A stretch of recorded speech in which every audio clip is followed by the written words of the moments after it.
All right, beautiful people. Happy Wednesday. Happy Wednesday.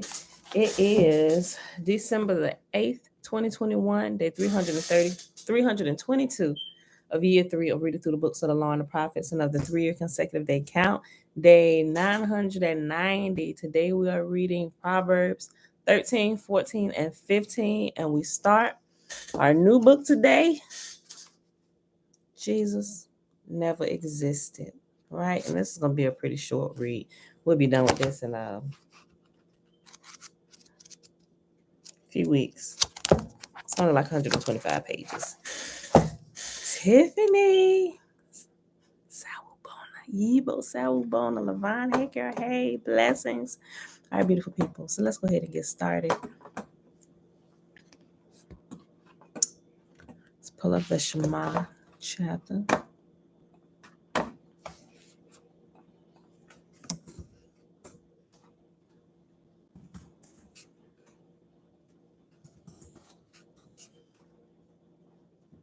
Deuteronomy chapter 6 is where it's found, the Shema. Remember, we started reading the whole chapter to hear it all in context. A call for wholehearted commitment. These are the commands, decrees, and regulations that Yahuwah, your God, commanded me to teach you. You must obey them in the land you are about to enter and occupy, and you and your children and grandchildren must fear Yahuwah, your God, as long as you live. If you obey all his decrees and commands, you will enjoy a long life. Listen closely, Israel, and be careful to obey. Then all will go well with you, and you will have many children in the land flowing with milk and honey, just as Yahuwah, the God of your ancestors, promised you. Listen, O Israel, Yahuwah, our God, he is God alone. And you must love Yahuwah, your God, with all your heart, all your soul, and all your strength. You must commit yourselves wholeheartedly to these commands that I am giving you today. Repeat them again and again to your children. Talk about them when you are at home and when you're on the road, when you are going to bed and when you're getting up. Tie them to your hands and wear them on your forehead as reminders. Write them on the doorposts of your house and on your gates. Yahuwah, your God, will soon bring you into the land he swore to give you when he made a vow to your ancestors, Abraham, Isaac, and Jacob.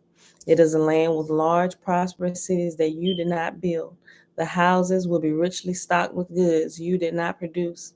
You will draw water from cisterns you did not dig, and you will eat from vineyards and olive trees you did not plant. When you have eaten your fill in this land, be careful not to forget Yahuwah, who rescued you from slavery in the land of Egypt. You must fear Yahuwah your God and serve him. When you take an oath, you must use only his name. You must not worship any of the gods of the neighboring nations, for Yahuwah your God, who lives among you, is a jealous God. His anger will flare up against you, and he will wipe you from the face of the earth. You must not test Yahuwah your God as you did when you complained at Massa.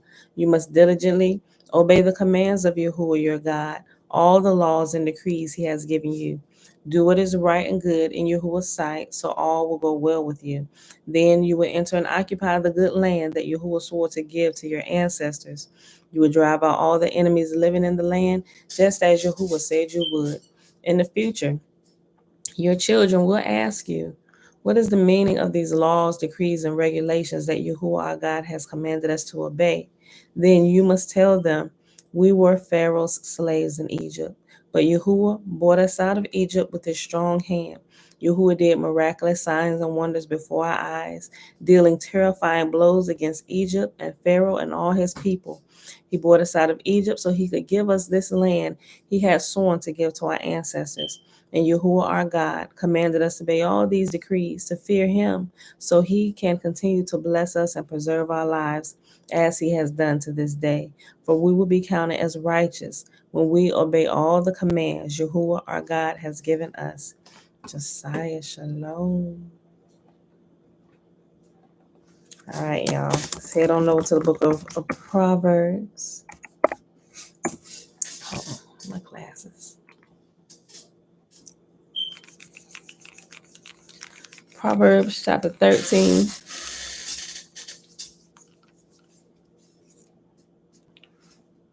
That's better.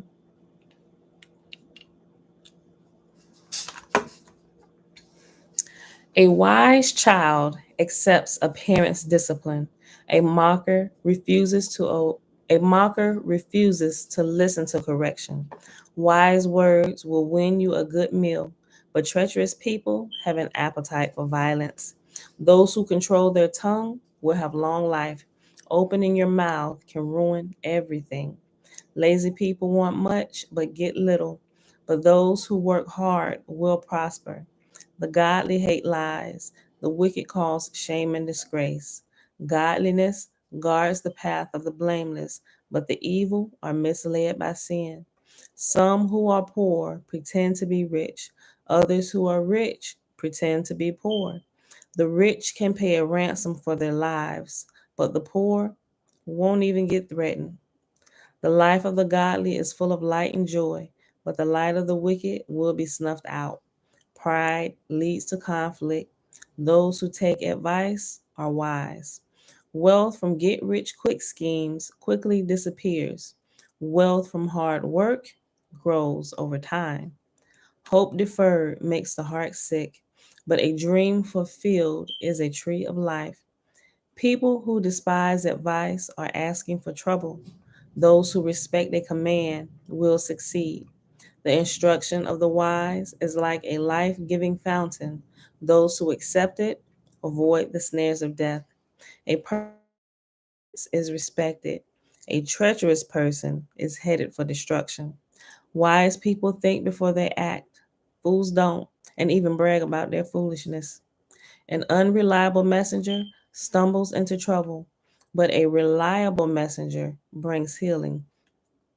If you ignore criticism, you will end in poverty and disgrace. If you accept correction, you will be honored. It is pleasant to see dreams come true, but fools refuse to turn from evil to attain them.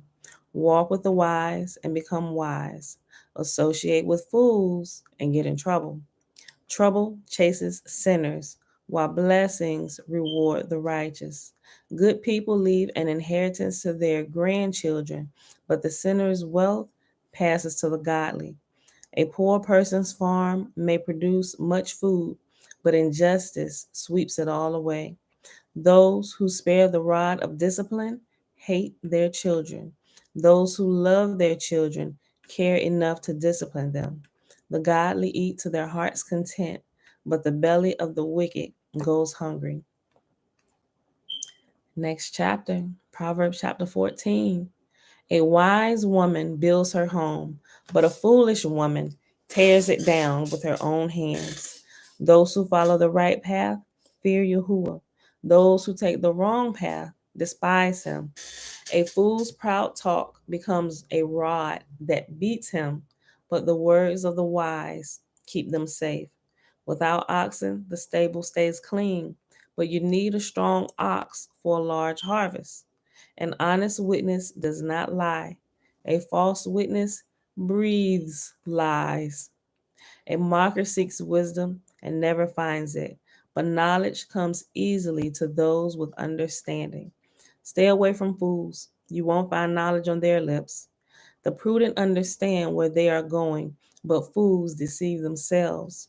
Fools make fun of guilt, but the godly acknowledge it and seek reconciliation. Each heart knows its own bitterness, and no one else can fully share its joy. The house of the wicked will be destroyed, but the tent of the godly will flourish. There is a path before each person that seems right, but it ends in death. Laughter can conceal a heavy heart, but when the laughter ends, the grief remains. Backsliders get what they deserve, and good people receive their reward. Only simpletons believe everything they're told. The prudent carefully consider their steps. The wise are cautious and avoid danger. Fools plunge ahead with reckless confidence. Short tempered people do foolish things, and schemers are hated. Simpletons are clothed with foolishness, but the prudent are crowned with knowledge. Evil people will bow before good people, the wicked will bow at the gates of the godly. The poor are despised even by their neighbors, while the rich have many friends. It is a sin to belittle one's neighbor. Blessed are those who help the poor. If you plan to do evil, you will be lost. If you plan to do good, you will receive unfailing love and faithfulness. Work brings profit, but mere talk leads to poverty. Wealth is a crown for the wise. The effort of fools yields only foolishness. A truthful witness saves lives, but a false witness is a traitor. Those who fear Yahuwah are secure. He will be a refuge for their children. Fear of Yahuwah is a life-giving fountain. It offers escape from the snares of death. A growing population is a king's glory. A prince without subjects has nothing. People with understanding control their anger. A hot temper shows great foolishness. A peaceful heart leads to a healthy body. Jealousy is like cancer in the bones. Those who oppress the poor insult their maker, but helping the poor honors him.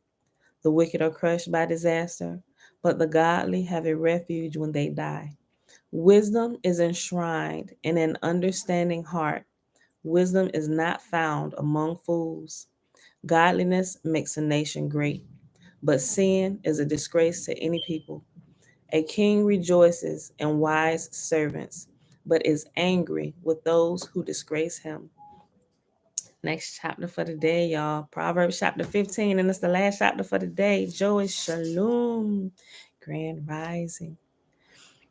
A gentle answer deflects anger, but harsh words make tempers flare. The tongue of the wise makes knowledge appealing, but the mouth of fools belches out foolishness. The Lord is watching everywhere, keeping his eye on both the evil and the good. Gentle words are a tree of life. A deceitful tongue crushes the spirit. Only a fool despises a parent's discipline. Whoever learns from correction is wise. There is treasure in the house of the godly, but the earnings of the wicked bring trouble. The lips of the wise give good advice. The heart of a fool has none to give. Yahuwah detests the sacrifice of the wicked, but he delights in the prayers of the upright. Yahuwah detests the way of the wicked, but he loves those who pursue godliness. Whoever abandons the right path will be severely disciplined. Whoever hates correction will die.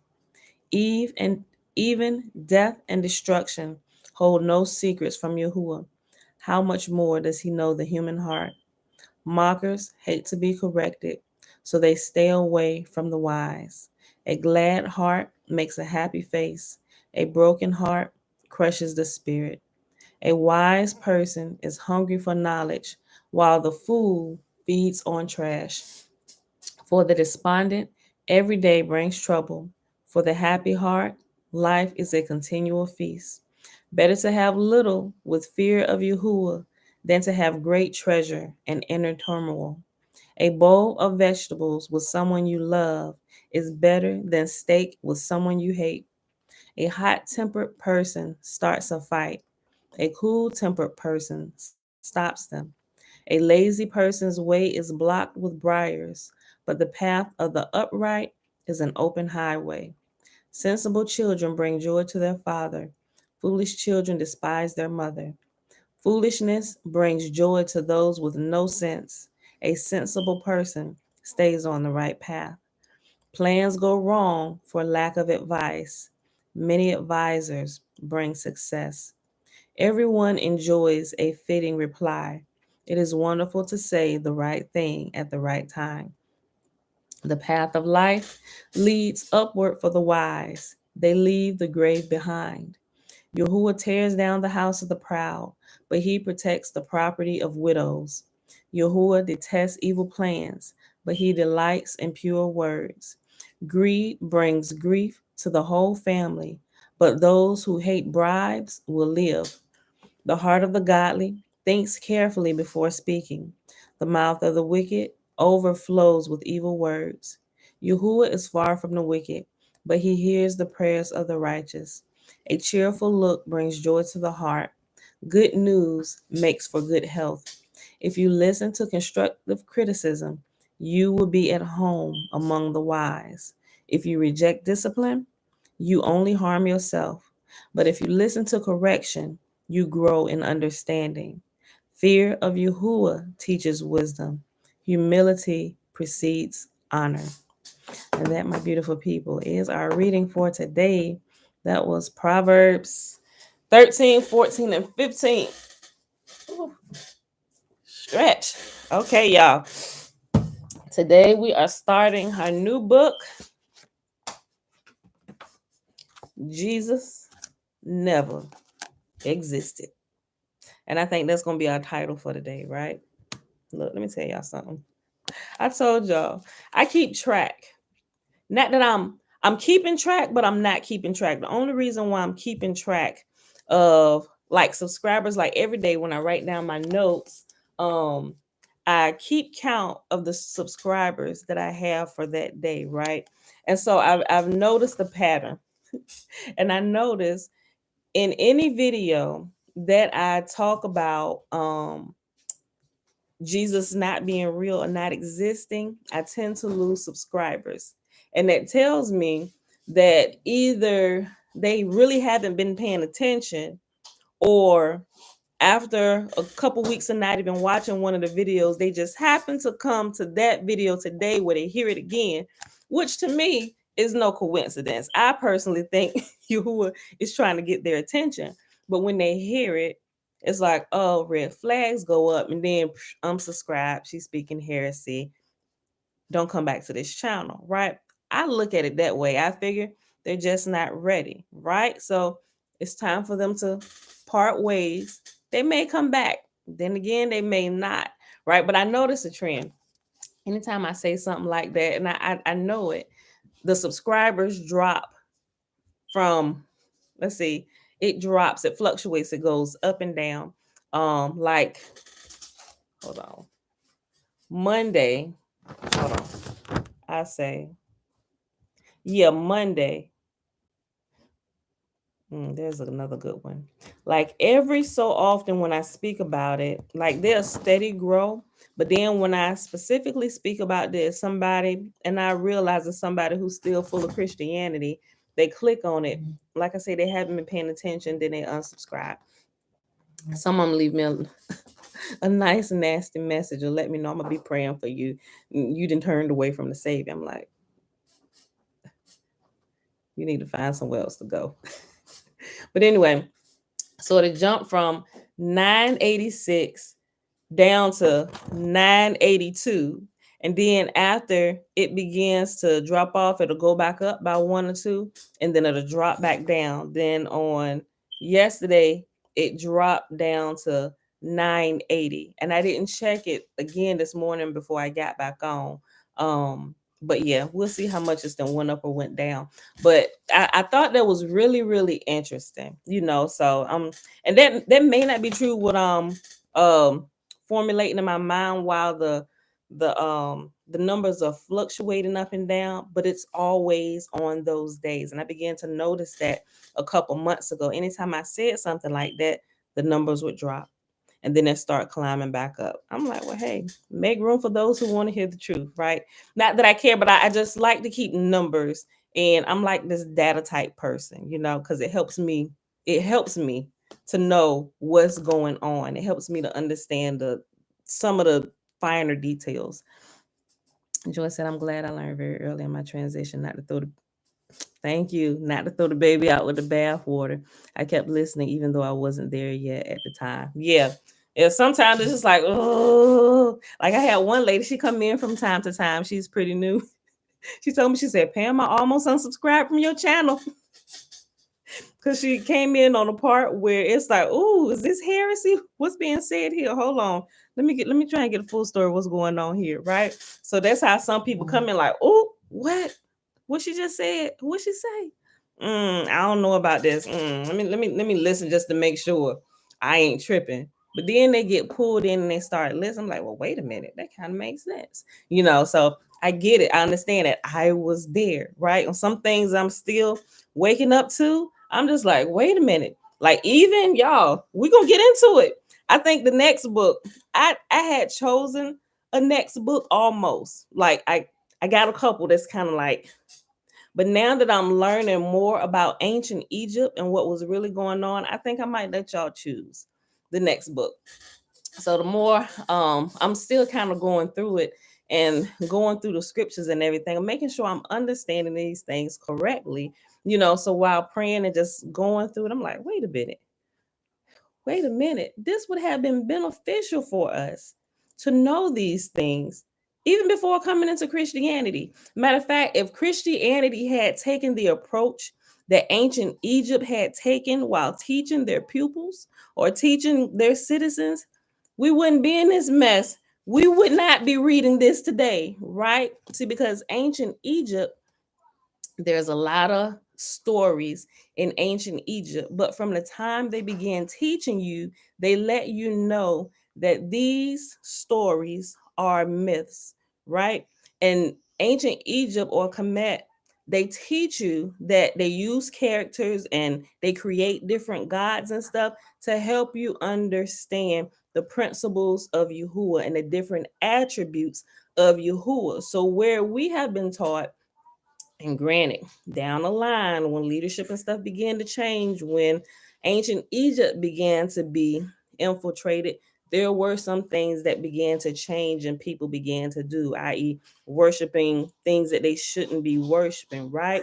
But in ancient Egypt, that was not the case. Ancient Egypt told you that these are created characters, but it's to teach you about a certain attribute of the one and only creator of the earth, the one and only God. So each attribute of the creator, they created into a character because they were teaching children. They started teaching them early, literally almost from the time they come from the womb. So the way children learn, that's the way they created their teachings and stories and myths, because it's easy. Think about it. It's easy to remember a story, especially a story with emotion. Girl, what happened? And let me tell you, look, especially somebody that's animated, it's easy to remember that versus somebody rattling off data and facts, right? It's easy to remember a story if you learn the story. And as you learn the story when you're younger, think about nursery rhymes and things like that.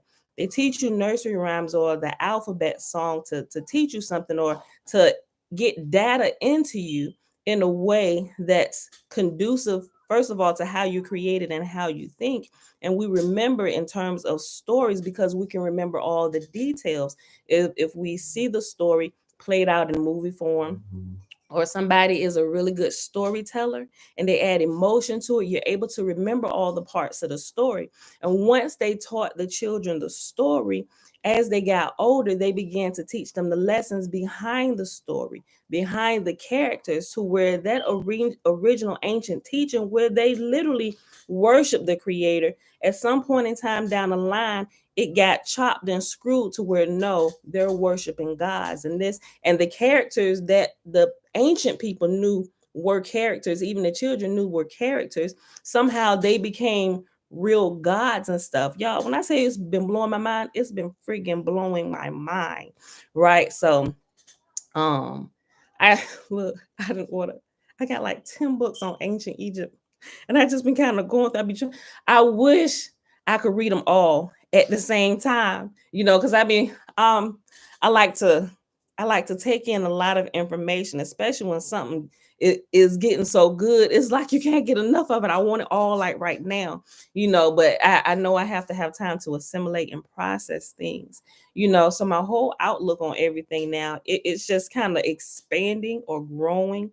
And as I look at the stories in the Old Testament, now that I have some information on ancient Egypt, I'm understanding a little bit better why Yahuwah sent his people into ancient Egypt, right? Because remember, there was a shift in Egypt while Israel was there. Because remember, Israel lived good while they were in Egypt. They were blessed. Egypt was blessed. It wasn't until they started violating the principles of ancient Egypt, or the principles of creation, or the principles and commands and teachings of Yah on how to operate here in this realm, it wasn't until they began violating those things where the leadership teachings and everything changed, and they began to oppress Yahuwah's people. Yahuwah brought Israel into Egypt, not only to be protected by Egypt, because Egypt protected Israel, right? The nation of Egypt protected Israel. Israel joined in with them. They fought with them. Remember when they was about to go to war with their cousins? You'll find that story in the Apocrypha, in the book of Jasher, and you can read a little bit of it in Jubilees, but mostly in Jasher. They were going to fight, and when Pharaoh found out that they were about to actually fight against the people who they found out were the cousins to Israel, they decided Israel was ready to go. Israel didn't realize who they were about to fight. And then when the Pharaoh found out, oh, these they cousins, you know what? Maybe it's not such a good idea that Israel go fight with us, because when we get out there to the battlefield, it's possible that they could change their allegiance to us and no longer fight with us and decide to take up arms and begin to fight with their family, and they would outnumber us and they would destroy us. So when they went to talk to Egypt, when Egypt went to talk to Israel, they was like, yo, we ready to go. What y'all want us to do? You know, we like blood brother, blood brothers, right? They was ready to go. And Egypt had to tell Israel a few times, the fight, nope, y'all go home. Just, this is not y'all fight. We don't want to pull y'all into this, right? So I'm like, okay, now I'm beginning to see some of these things unfold. I'm getting a bigger picture, right? The more you know, the more you grow, right? So we might, like I said, it depends. Once we get through this, I'll see where we're at, and then I'll decide whether we want to start doing that or continue to just put the nail in the coffin on a fictitious characters. And if y'all want to still just drive the nails in more on the coffin, and the point is to wake you up that the New Testament was a story that was created, right? You can use it for its strengths and you can use it for its weaknesses. You can take some principles back there, which are good principles, which have been taken from the Old Testament. Nevertheless, they're still true. They're good principles that you can use and apply to your life. But as long as you understand that these are characters, and the characters were created to teach you a lesson, teach you some principles or some things where you might not have caught on to if we had just rattle off data and facts to you, right? Some people like data and facts like me. I know how to use data and facts, right? Because when I get the data and facts, I'm like, boom, okay. And I can go back and I can I can kind of backtrack with my data and facts to build the story and see what's going on. That's just the way I work. Some people do that, some people don't. Some people just need the story. Okay, the principle behind it. Okay, boom, we'll just keep rolling with that, right? That's what I'm learning about ancient Egypt, right? And that's why they were so blessed, because in all of what they did, their whole outlook on everything was to not cause harm to anyone, not to violate anyone, not to misuse anyone, not to defile or speak against the Creator, who is the source of knowledge and wisdom of all things, right? They were given such wisdom. Ancient Egypt, they were given such wisdom to create these type of stories to teach their nation, that their teachings have spread out all throughout the world, to India, to Europe, to a lot of different places, to Asia, right? So as you begin to learn it, you will see bits and pieces are scattered from the portions that they've taken from the teachings. And what they've done, they've taken the teachings of ancient Egypt, and when they took it to their culture, India began to teach these same principles, but they changed the names from the Egyptian characters and gave them Indian names, but the principles stayed the same, right? The same thing with Asia and all these different places. So now you got these places. Now, some of them, they are worshiping God. Some really don't understand what's going on, that the characters that were created are attributes of the most holy. But some people looking at us, oh, these are real gods that existed. No, they weren't. Y'all are not paying attention. Or you must still be in pre-K where you learning it, right? You just learning a story, right? Remember how I tell you, start over, and before you get all super spiritual, just learn the story. Learn who were the characters, who were their God, what did they do, who were the enemies. That's the first thing you need to do. Don't start over trying to pull out principles and speak, because you're gonna get off. Learn the story first and learn it well. Then, now that you learn the story, you know about the family, you know the struggles that ensued, that they fought against, their victories and everything. Once you got that down, you really understand that, just the basic base knowledge.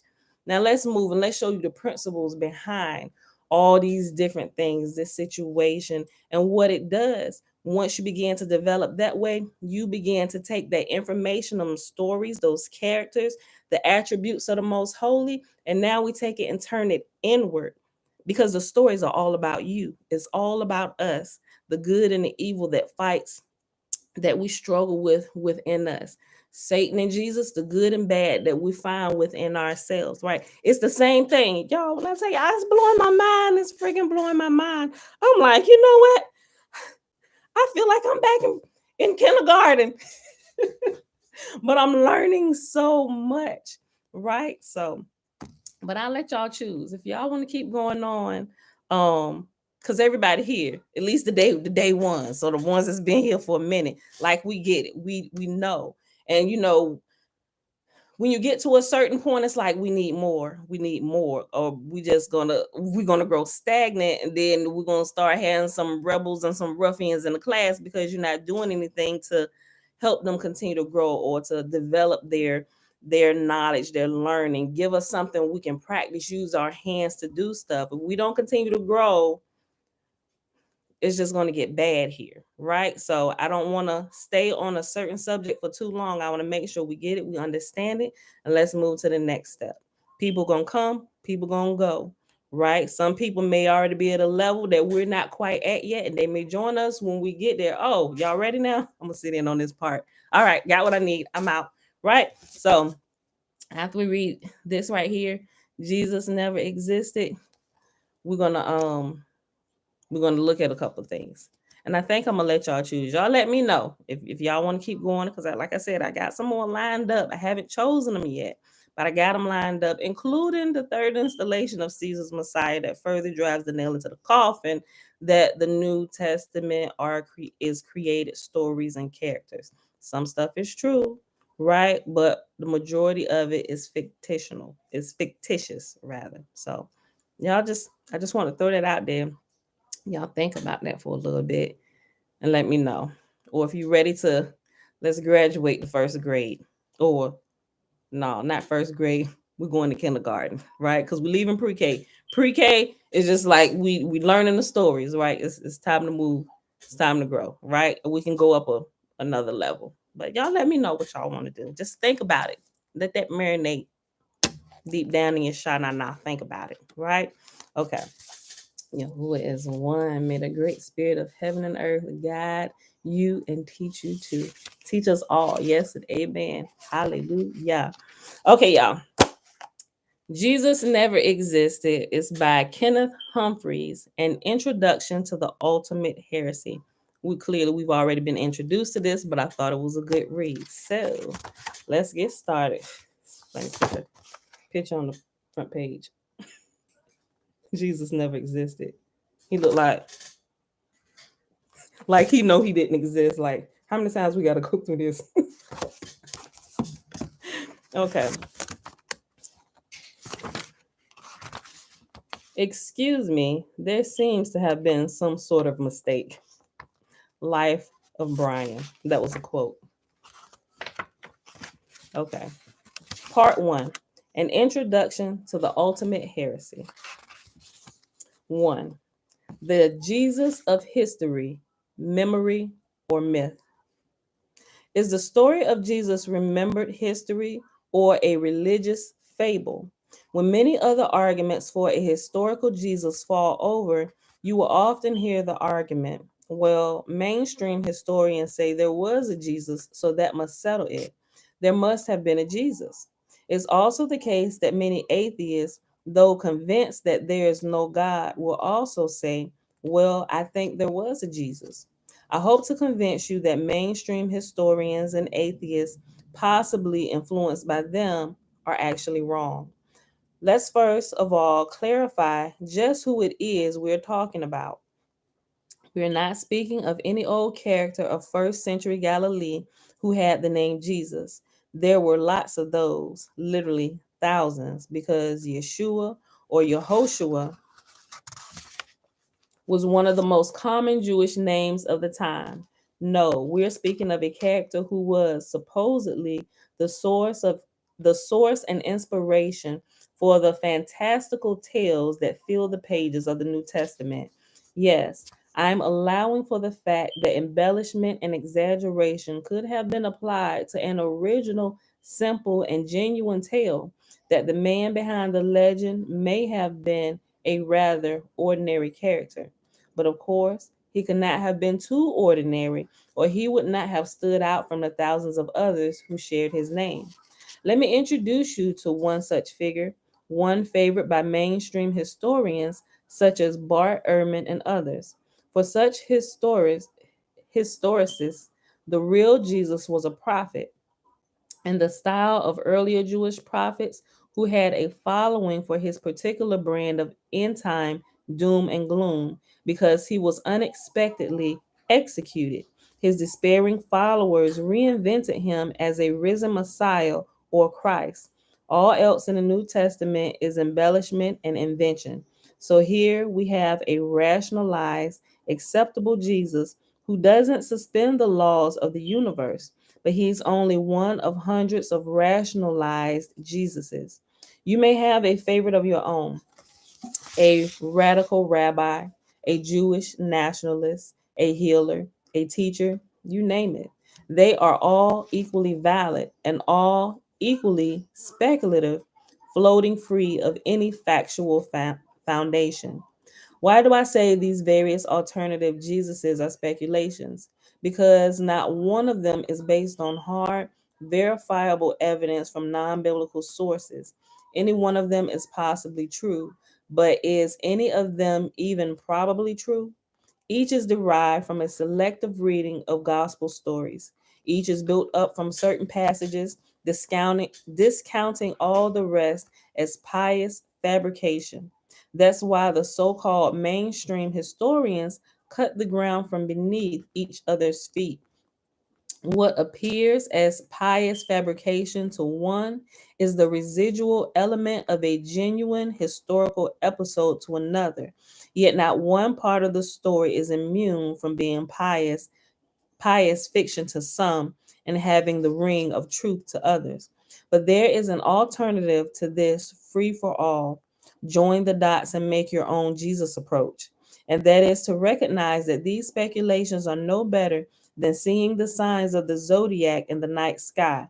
In reality, there is no figure there, whether a sign of the zodiac or a Jesus of Nazareth. Christianity makes a claim that a truly fabulous character started the movement with his teachings and miracles climaxing in his resurrection appearances after death. But can rational minds really claim that some minor teacher below the visible event horizon of history was either necessary or useful to a story that is acknowledged to be, in all salient respects, fabricated from religious literature? The simplest and most parsimonious, parsimonious. You know what? Let's do one of these type ins so I don't sound crazy. Belinda Brown. Hey, Auntie Shalom. Hold on. Let me type this word in, y'all.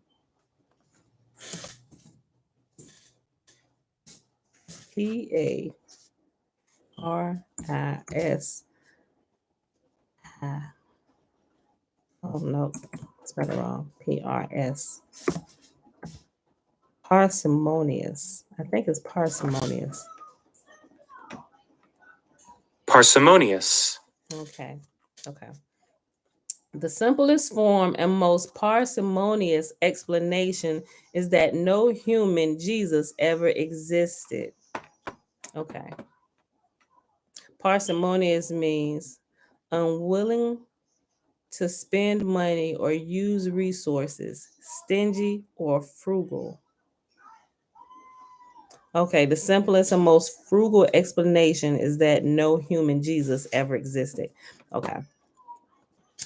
Although respected historians think that it required the memory of a dead holy man to get the first Christians to dream up a resurrected Messiah, in truth, merely the idea of a dead holy man works just as well.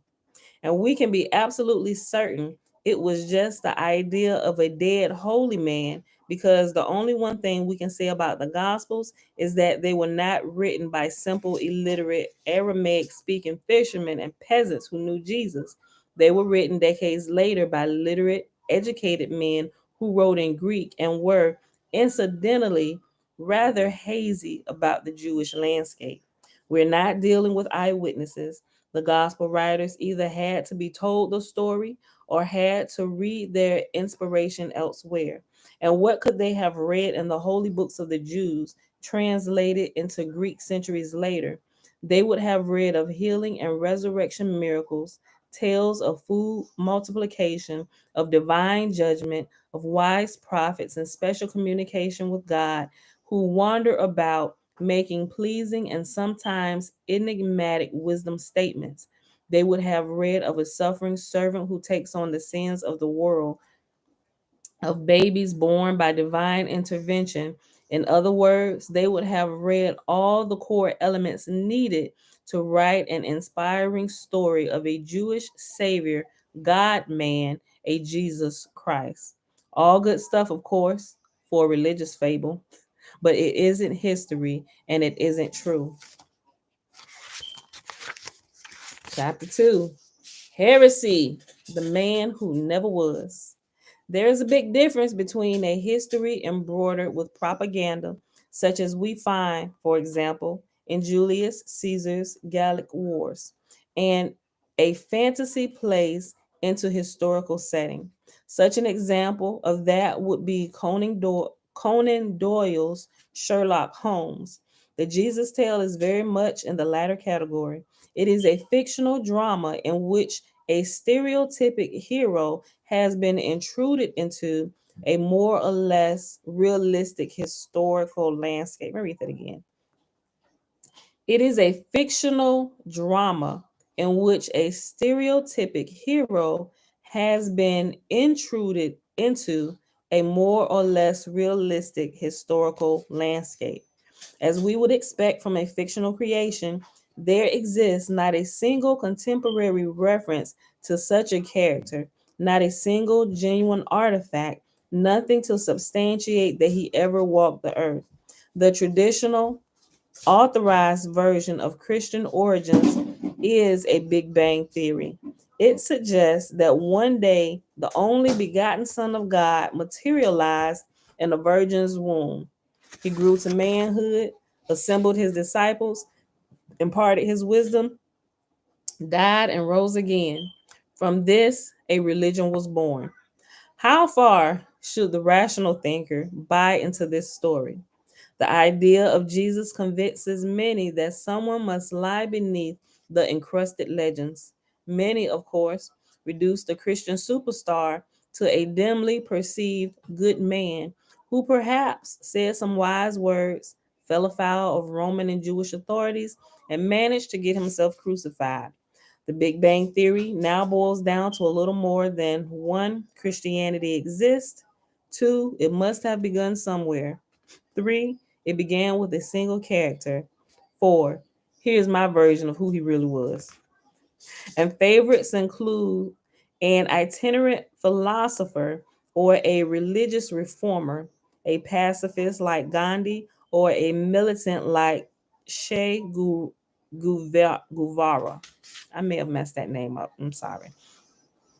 In fact, Jesus has been reformed 100 times. One thing of which historians and New Testament scholars are well aware is the trajectory by which the Jesus tale developed from an original text. Matthew, Luke, and even the fourth gospel built upon a brief original tale lacking both the nativity and post-death appearances, written at an uncertain date by an anonymous author.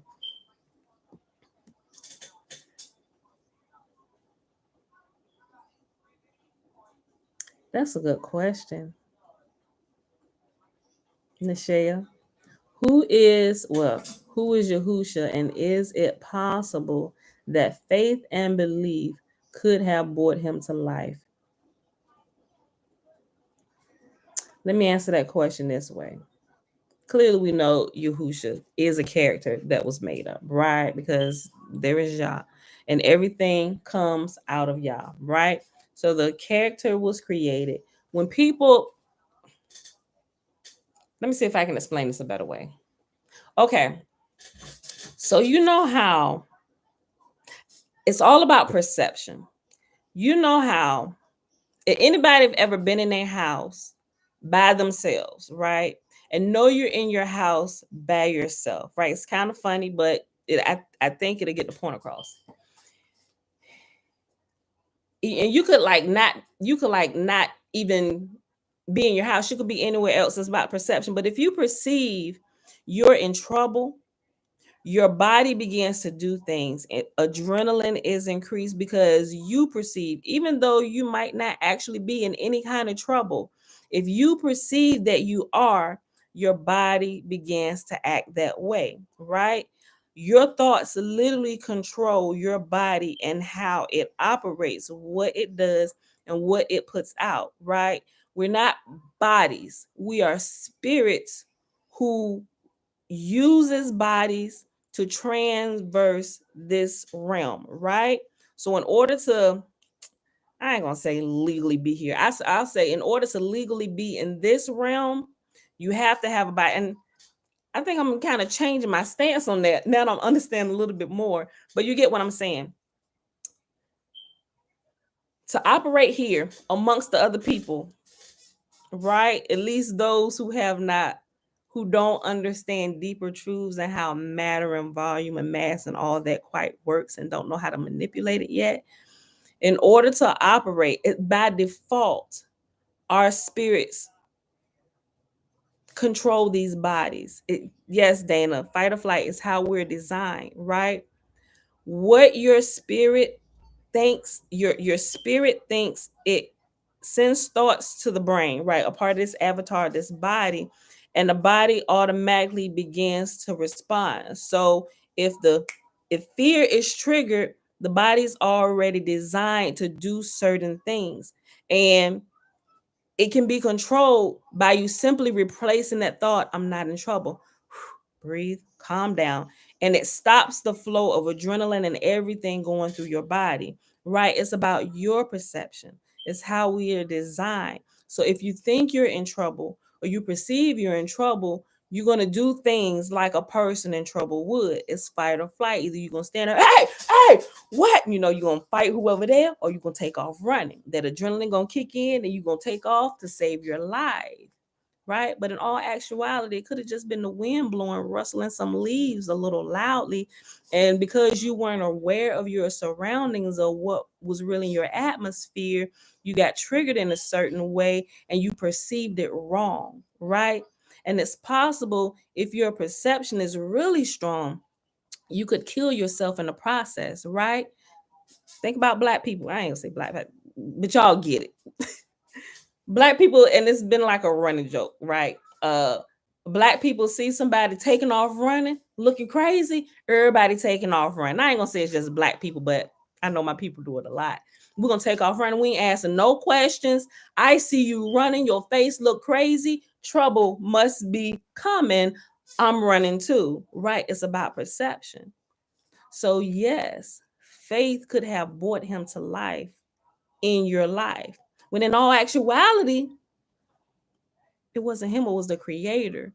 But because what you have put inside of you, your filter, your experiences in life, and if your experiences in life says this certain thing is connected to this, and every time we experience this, they relate that to this, it brings it to life for you until you get information that causes you to grow, right? To challenge that information that you were currently holding, that kind of loosens the bands, and it's like, wait a minute, hold on. So that can be that if this, now we got this information, wait, what's going on here, right?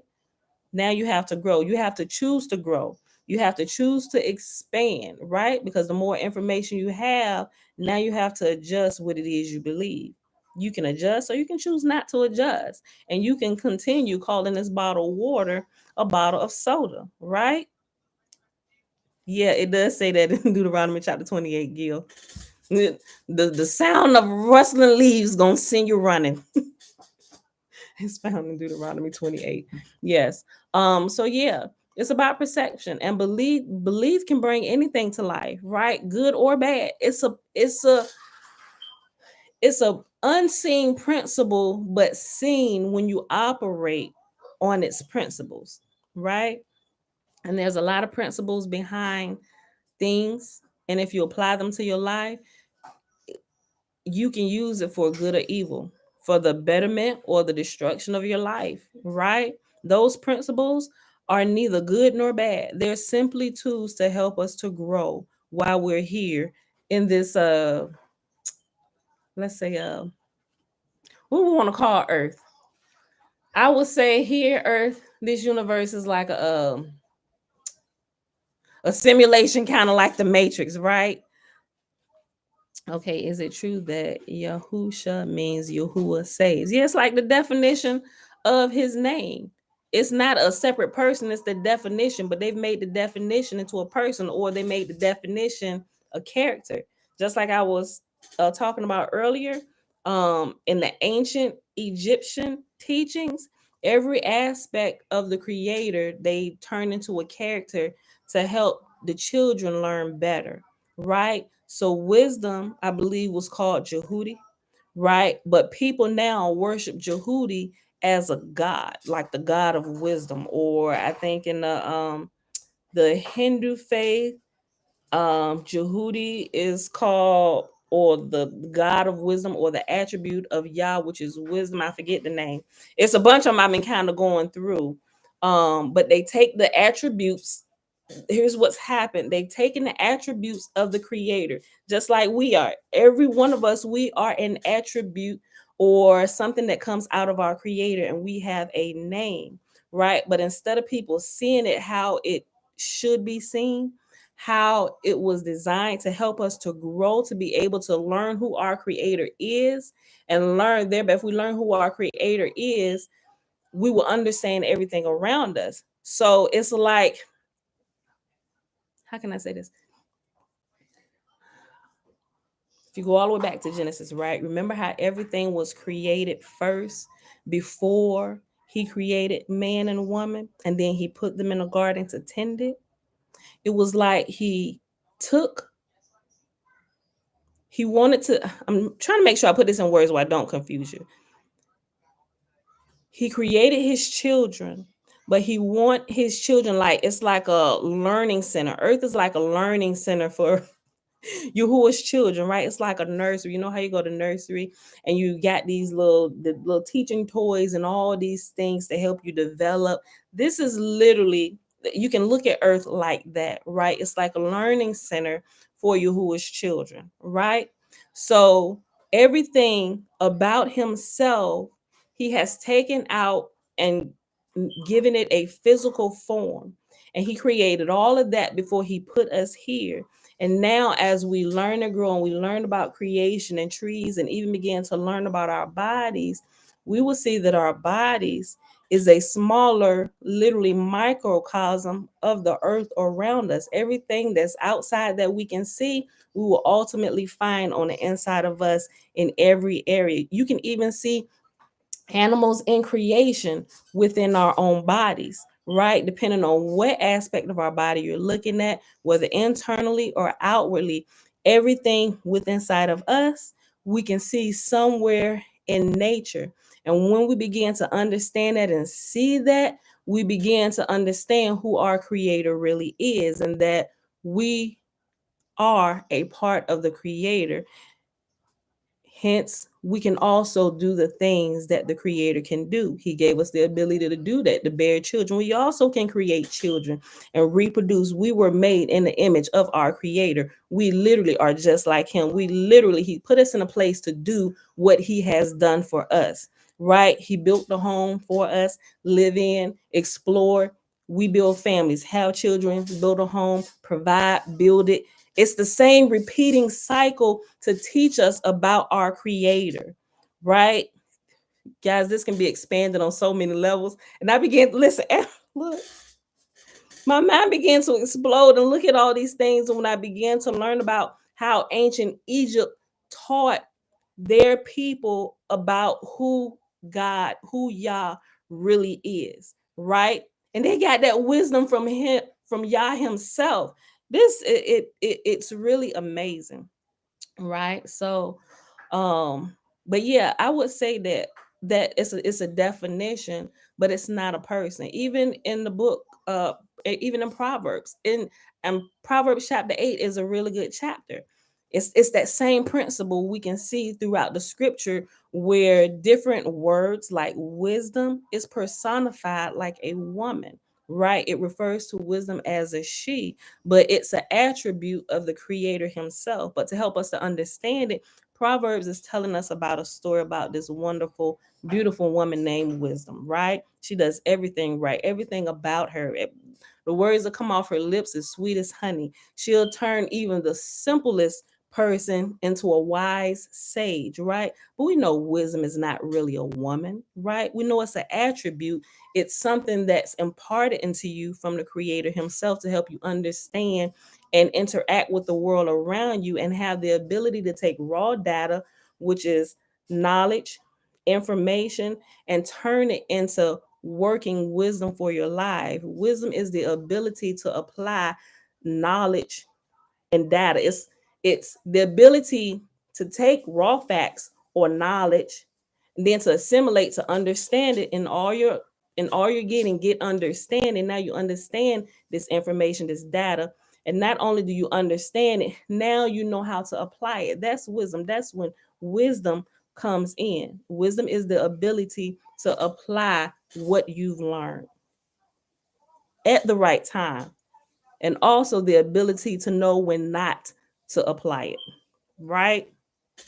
So just using discernment, need to unlearn and readjust everything I've known. I have questioned this, but was too afraid to come to terms with it. Thank you.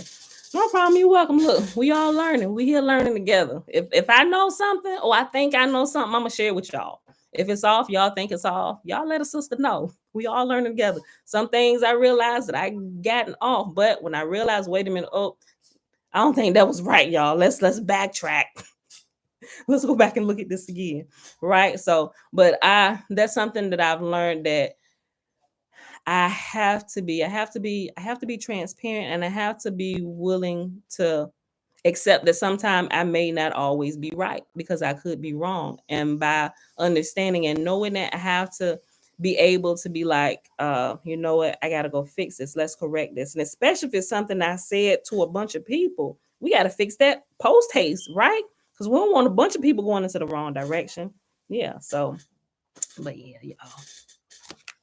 I was saying something too about, and then I started looking at the question again. I forgot what I was saying, but it was about the characters in ancient Egypt and how people have gotten off as actually worshiping them as real gods and stuff. And we know a lot of that from our readings when we were reading through fossilized customs, right? Because through fossilized customs we learned about a lot of these gods that people began to worship, right?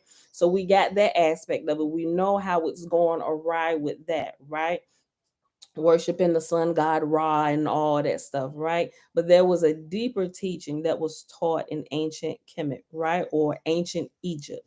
Kemet is the name for ancient Egypt. It just changed, they changed it to Egypt as time began to progress. But the teachings were actually pure and wholesome, right? And it wasn't worshiping creation or other things that were not Yah himself, but they knew that all of creation comes out of Yah. And when they gave praise and honor and thanks, They were praising the creator, but they were able to teach it in story form to their people, so they can understand about the different aspects of who he is, right? And then also how those aspects of him we can also find in ourselves, and it teaches us how to grow and overcome like the lower nature. So in ancient Kemet, in their stories, their Satan would be Set. Set. That would be Satan in ancient Egypt, Set, right? But Set represented everything selfish about you, all those things, or like being born into sin, all of those things would be Set. So when they were referring to something like that, or ill will and malice and all that, that would be connected with the character or the god Set. And where in Christianity it would be Satan. It's the same thing. All those you can't control yourself, lack of self-control, can't control your mouth, all of those things is connected to Satan. But it's the same principles that's trying to be taught. It's just different cultures, different backgrounds. They use their culture's names for those same attributes of Yahuwah. Remember, Yahuwah said, I create good and I create evil. There's a perfect balance in everything. It's all to teach us. The principles aren't evil themselves. It's the intent behind the person using those principles. So you can take wealth, right? Wealth in itself is not bad, but people are taught, you get rich, you get snobby, and rich folks are mean, and all these bad things that you hear about people with wealth. If that's your perception, and that's what you're going to perceive, and that's what you're going to always begin to encounter. But that's not my experience with people who are wealthy. Yes, babe. You don't have makeup. I know. I washed it off, Tootie. You do for mine. Yeah, we'll do it again. She got this little makeup set. We had like this little tea party, and she did makeup all on my face. I had glitter everywhere. I was washing my face for a minute trying to get all that glitter off my face. I think I got it all off. But what was I saying? Hold on. Oh, that's not my experience with wealth. My experience with wealthy people is that they are generous, right? They actually look out for people. They want to teach you how they got. They don't want to just give you their money. They want to teach you how they got it, so you also can walk in that principle in wisdom and be able to build wealth, right? So it's all about the intention of the people who using it. And while growing, wait a minute, Bella. While growing, you have to learn about these principles, and then it's your choice on how to use them. Or you can use it for the betterment of your life and your growth, for yourself and your family, or you can just use it to be rogue. Think about the movie Doctor Strange. Remember the teacher, the guru lady, I forget her name. I love that movie. But the bald head lady who was a sage, remember when Doctor Strange, she was like, teach me. When he found out he could astral project, and she just touched him and opened his eyes just a little bit. And it's like it's a whole world out here that you didn't even realize exists, right? You haven't been exposed to it yet, so you don't know it exists.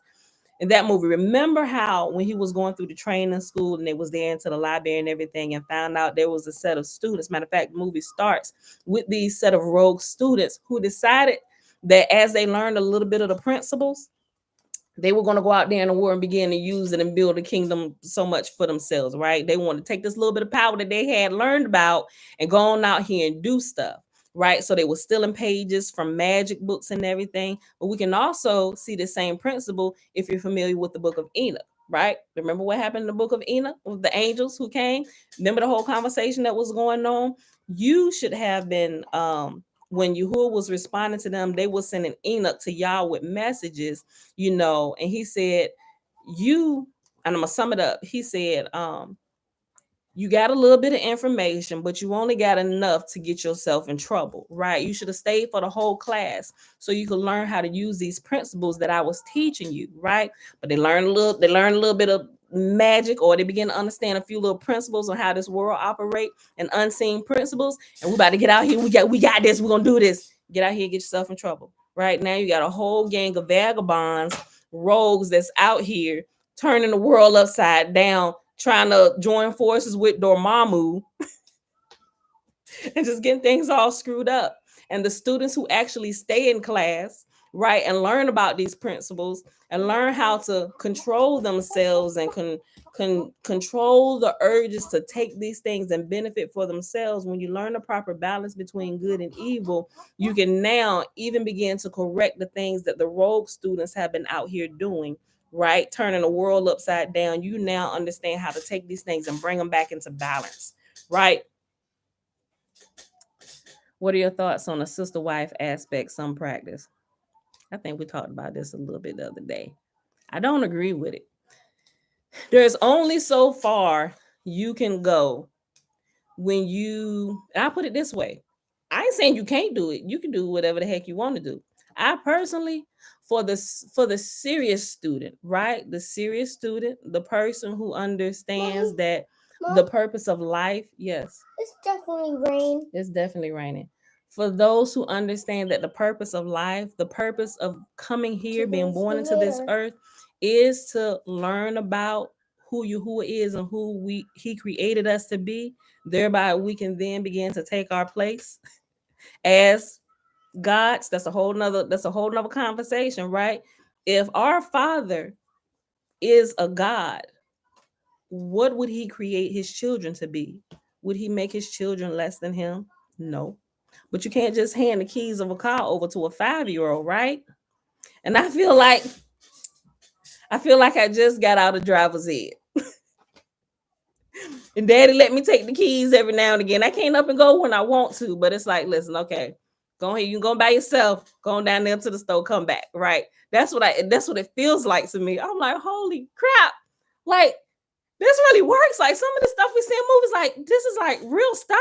Like, oh snap, right? Because as you get a little bit older, you get to practice. You get to do some things that I wouldn't dare let my 5-year-old do, right? Now I'll let he's 18 now, but when he was like 15, I would let him, come on, you sit in the driver's seat, move us out the driveway. I wouldn't dare do that with my 5-year-old. First of all, you don't understand the first thing about driving, right? The only thing you know is the games that your brothers Mommy, what's I being? play, and you all you know is Grand Theft Auto crashing and nope, you don't even understand. So just get your mind off of it. You ain't ready for that yet, right? It's the same thing with spiritual principles. Some people just not ready yet, so just get your mind off of it. You ain't there. You don't even ask. Don't even look this way. It's not that you can't. It's not that we can't. Like, not that it's impossible, because it's absolutely possible, right? If we know who our Father is, we know that He created us just like He is in His image, right? And so all those things that He does, we can also do too. But growth has to come. You have to understand how to do these things so you don't become a vagabond in the earth, right? Some of his children have decided to take some of the principles that he'll teach you while you're growing and use it in ways that are uncouth. I wouldn't recommend that. I say stay in class, learn the full thing, right? And so I look at it that way.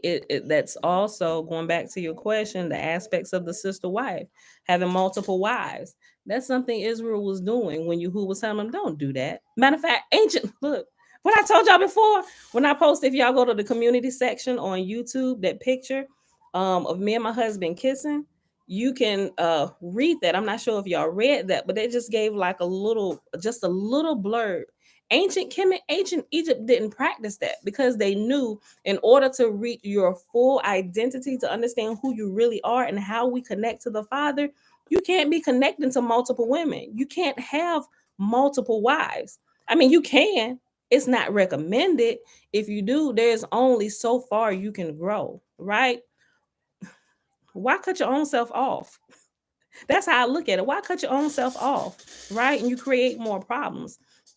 But people do it. That's their choice. I personally, I don't recommend it, simply because of my outlook on life and how I like to learn and how I like to grow.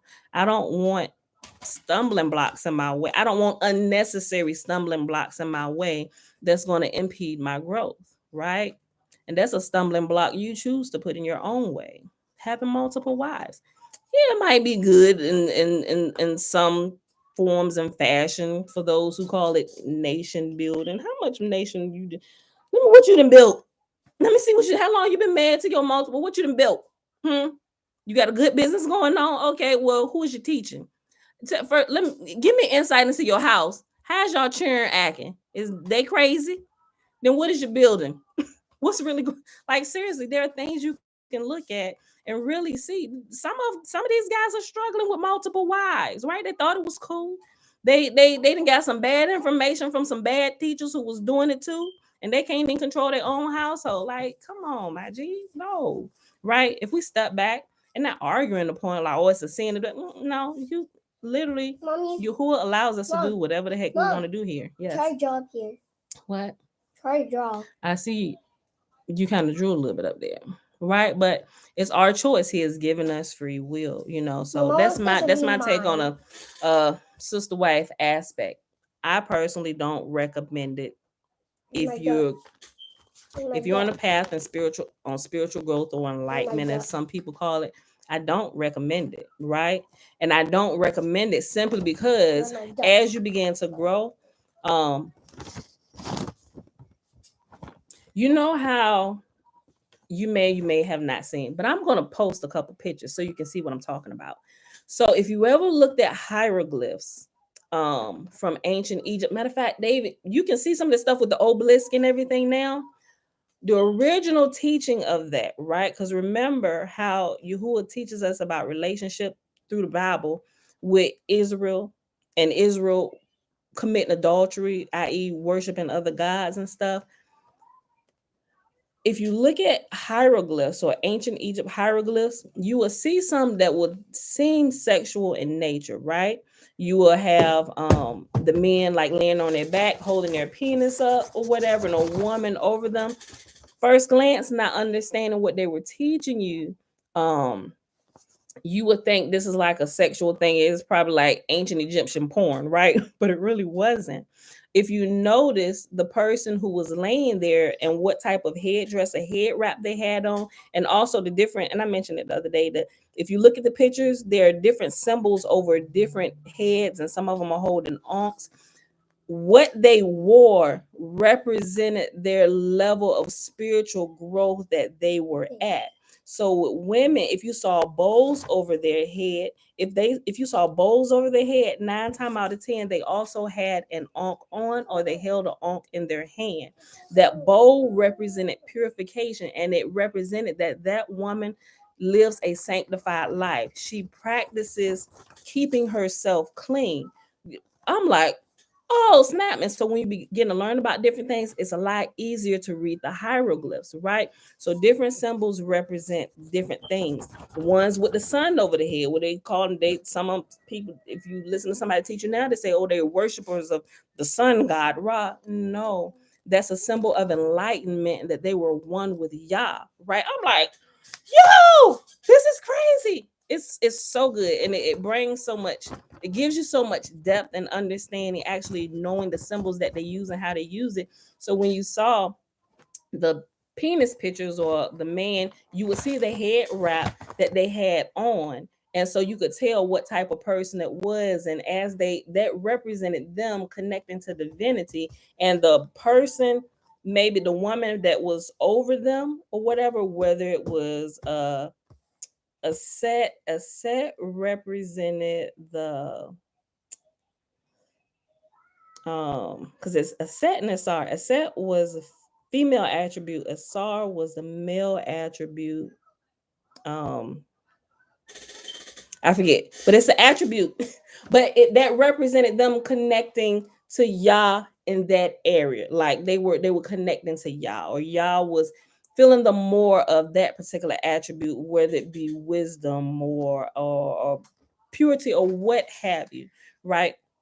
So when we begin to understand those things, it's easier to kind of get through the muddy waters of religion, and you can see how religion has completely turned righteous teachings to something else that it was never designed to be, right? The different cultures or the different religions, if you look at it, they all have pieces of these teachings from ancient Egypt, which were holy and sacred teachings and teach you how to rightly interact with your creator and how to grow. They've taken pieces of it, they've changed the names, but the principles are still there.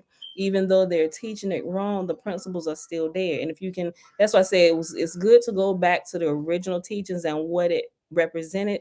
Then you can kind of see it clearly. No matter which culture you're looking into, you see that they're all doing, like I said, they're doing the same thing, but they're literally doing the same thing. Even though they misunderstand it, there is a genuine righteous teaching there, right?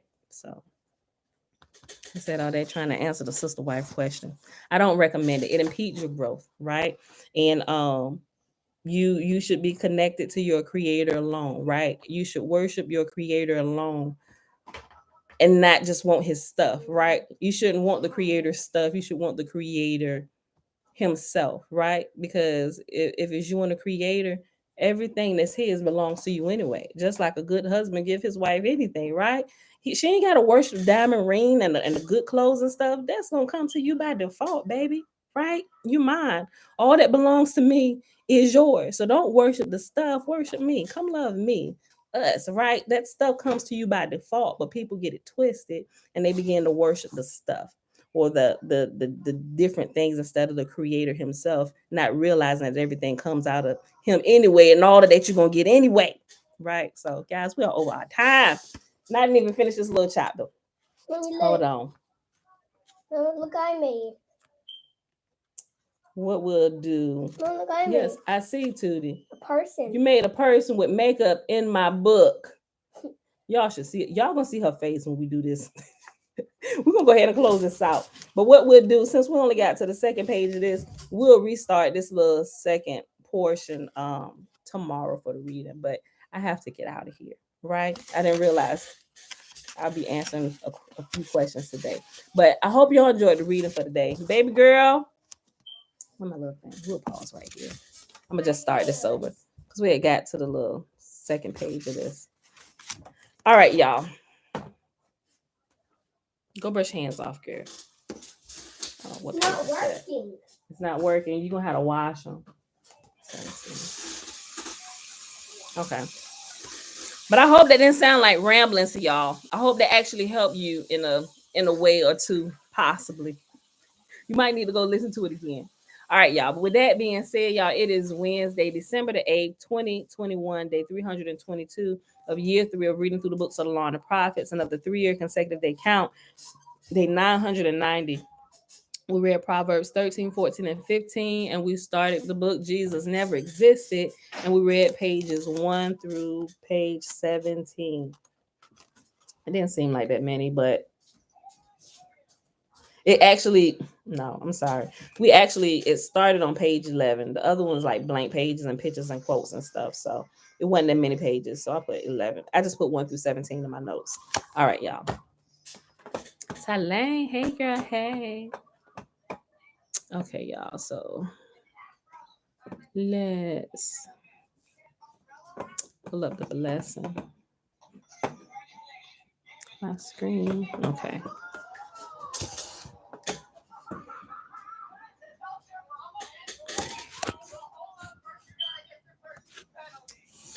There we go.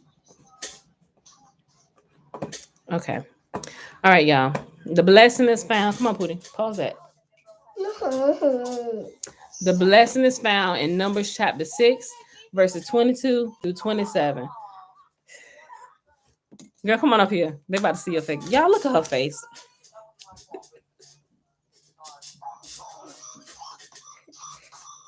I don't know what she doing.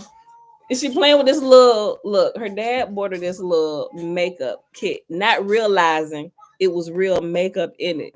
And when he found out, he was like, oh, no, this is going in the trash. But it's water-based look. It's like a little small thing, And she liked to play dress up and stuff a lot, right?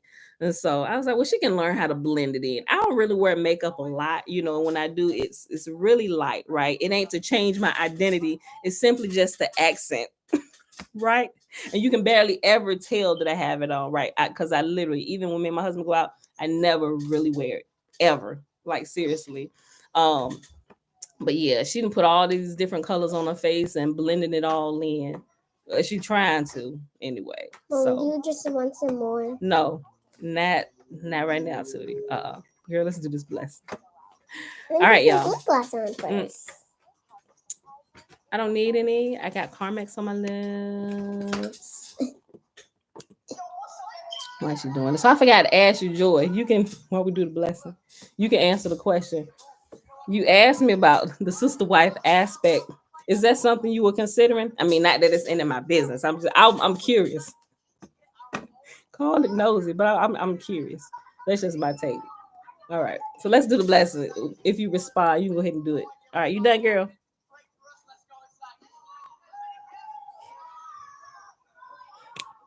Remember to stay in the lines, Tootie. All right, come on.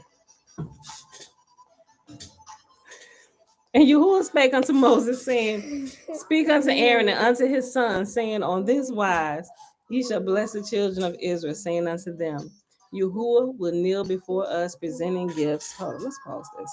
That's distracting us.